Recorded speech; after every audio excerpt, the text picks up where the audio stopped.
Le musée valise de la mer imaginaire, c'est la version miniature et ambulante d'une exposition qui s'est déroulée il y a 2 ans à la Villa Carmignac sur l'île de Porquerolles et qui consistait en fait à explorer les archives d'une mer disparue.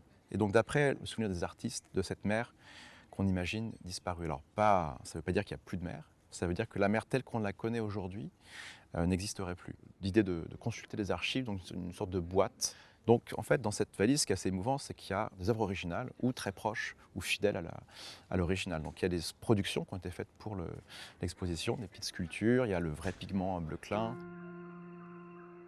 il y a un petit baleineau de 16 cm. C'est vraiment l'émotion d'avoir des vraies œuvres devant soi et dans les mains, puisqu'on va aussi pouvoir, et le public va pouvoir prendre les œuvres dans les mains.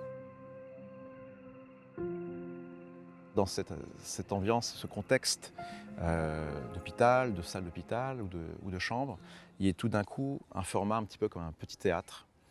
Les portes s'ouvrent, un peu comme un concert où le rideau s'ouvre, où tout d'un coup, voilà, il y a une brèche qui s'ouvre et il y a une possible évasion vers une dimension autre, imaginaire.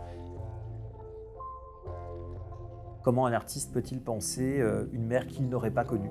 Évidemment qu'il y a des préoccupations écologiques qui participent à cette réflexion, mais pas que, parce qu'on pourrait dire qu'il y a toujours quelque chose de passé dans ce qu'on évoque. Et finalement, vont nous venir un certain nombre de liens entre cette évocation et des préoccupations cliniques. Cet objet est un objet curieux, mais qui s'adresse à tous. Enfin, c'est un objet à l'hôpital, mais c'est pour tous les professionnels de l'hôpital.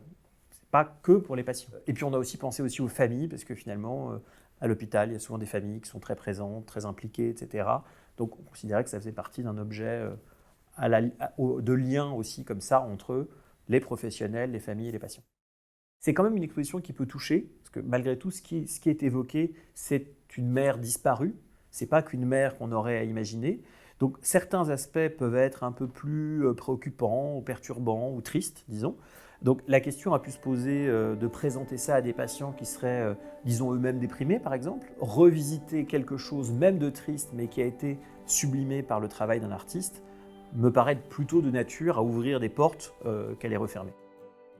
L'idée, c'est qu'effectivement le musée Valise puisse être mis à disposition de tous les services qu'il souhaite.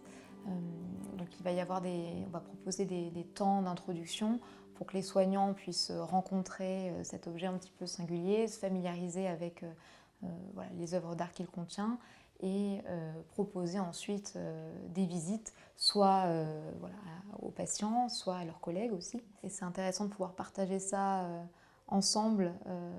Voilà, et que chacun puisse s'exprimer aussi sur un ressenti, sur des idées propres, en passant par l'œuvre d'art. C'est que vraiment on puisse, encore une fois, créer cette rencontre un peu surprenante et de voir en fait les sillages que cela peut amener. Chacun peut s'approprier un petit peu le musée Valise en fonction de ses envies, de sa créativité. Il faut se sentir assez libre voilà, sur la manière dont on peut proposer les visites de cet objet singulier.